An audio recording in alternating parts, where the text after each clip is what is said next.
So I decided to try something a little bit different today. It's Christmas Eve. It's 7 degrees outside, feels like -11. So today is treadmill day. Not gonna try and run outside today. Right now I'm gonna do probably about a 20-minute warm up, and then I'm gonna try and run Kipchoge pace for as long as I can. I've seen a lot of videos online of that tumbleator that they bring out to big running events, and people see how long they can run Kipchoge's pace. So I just thought that kind of looked like a fun thing to do. So I'm gonna give that a shot. Post in the comments how long you think I can do it for. I'm not gonna give my prediction. We'll see how it goes. So I just finished a 2-mile warm up in the SL 20.3s. Made me think of a baseball reference right here. This was basically the heavier shoe that I'm taking out to the batter's box, where they'll swing 2 bats first, and then when you get that lighter bat in your hand, you get the quicker bat speed. So I went with a little bit heavier shoe, and this made me think of the Sandlot. So for this quick time trial, I'm gonna go with the shoe that's guaranteed to make kids run faster and jump higher. PF Flyers, Benny the Jet Rodriguez. No, I would never wear PF Flyers to run. Those, I actually have those at home. The PF Flyers from the Sandlot, they probably weigh like a pound each of solid rubber. They have no arch support. I don't know how people ran in shoes from the 1950s. They did not have quite the technology we have today. So shoes guaranteed to make a kid run faster and jump higher, Nike Vaporflies. I did check that the treadmill can go 13 miles an hour.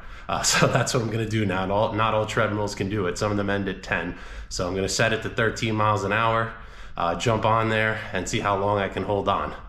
So let me know in the comments how long you think I can do it before you watch it, and we'll see how it goes.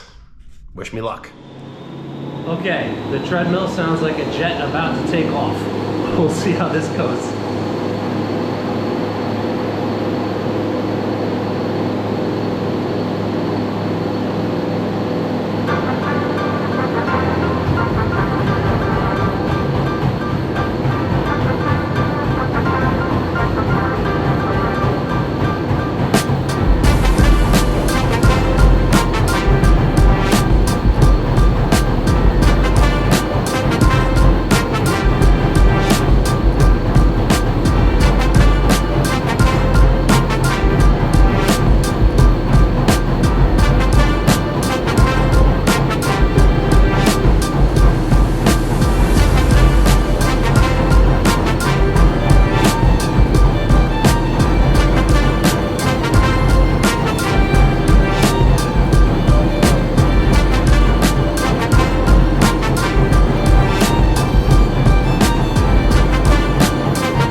That is not normal.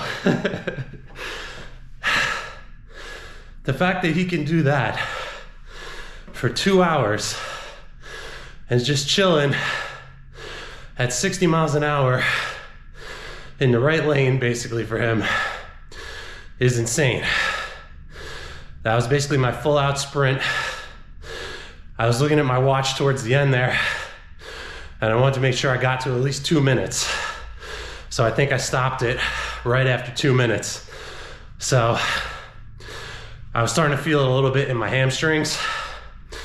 Didn't want to pop anything, so I pulled it off.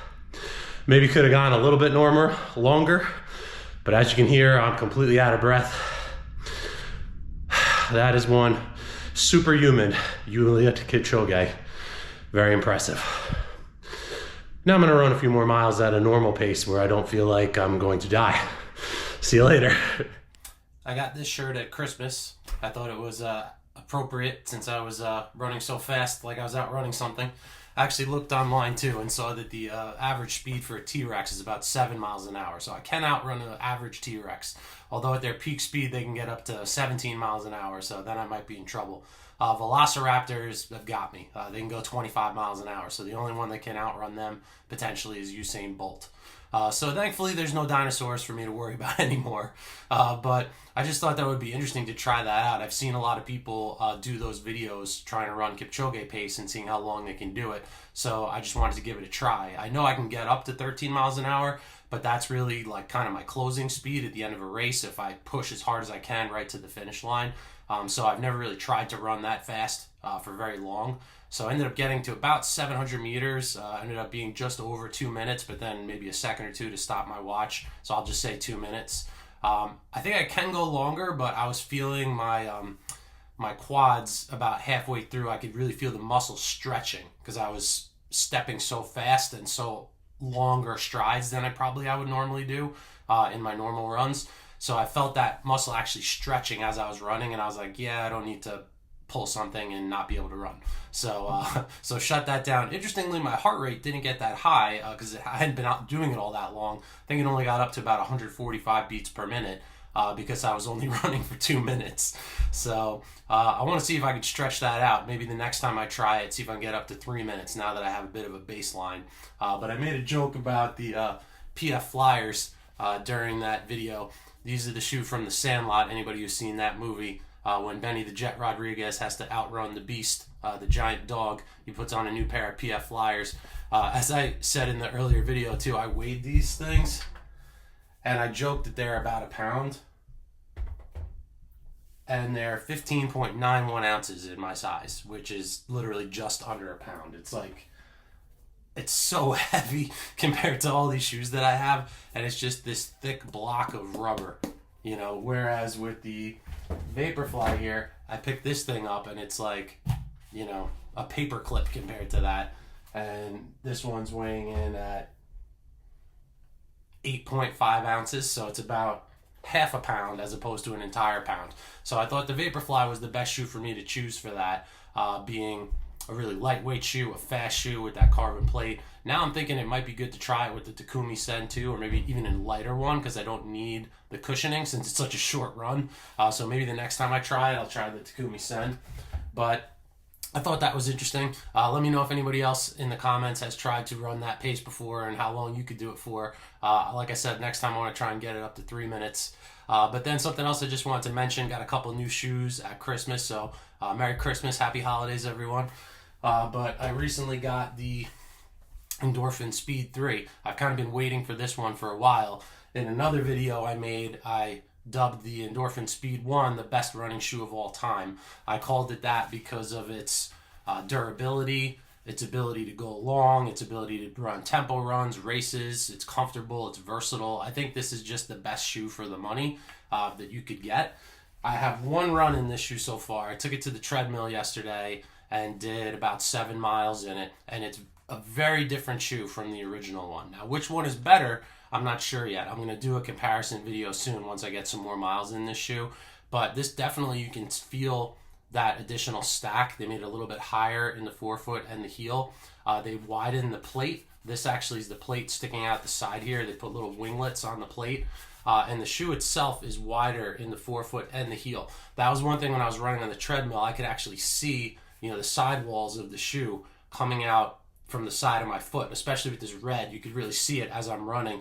So really, they did improve the stability of the shoe quite a bit, and the foam has really been softened. The foam in this reminds me more of Fuel Cell. It's getting a little bit more squishy, but it's not as soft as the Fuel Cell is. So this, I could see it being incredibly comfortable, but we'll have to see if I can still get the same speed out of it that I could from the older shoe. That one, having a little bit more firmer foam, I felt was a little bit more responsive, but this, I think, for long runs would be fantastic. It's very soft. The upper is so comfortable.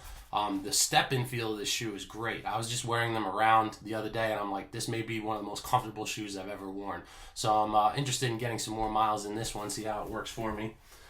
And I also recently got the Adios 7. So recently I've been a big fan of Adidas shoes. I named them my brand of the year for 2022.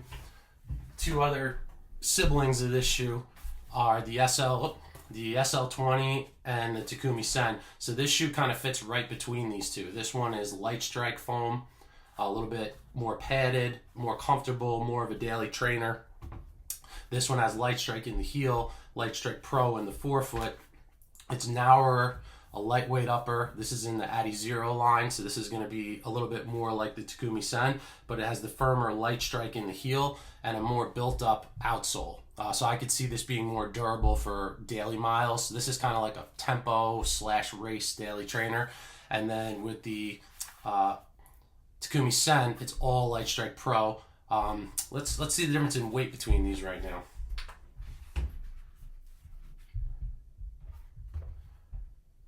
Takumi Sen's coming at 8.15 ounces. And the Adios 7, 9.8. And let's see the SL20, 9.52. And actually this was 9.08, not 9.8. So these two are actually pretty close. It still shows for being a daily trainer, under 10 ounces in my size is pretty good, with the amount of stack and cushioning here. But I'll be interested to see how these shoes compare. I'll probably do a comparison of these three and, see how they stack up against each other. So that's all I have for today. Let me know if you tried to run 13 miles an hour and how long you were able to do it for. Like and subscribe, and I'll see you in the next video.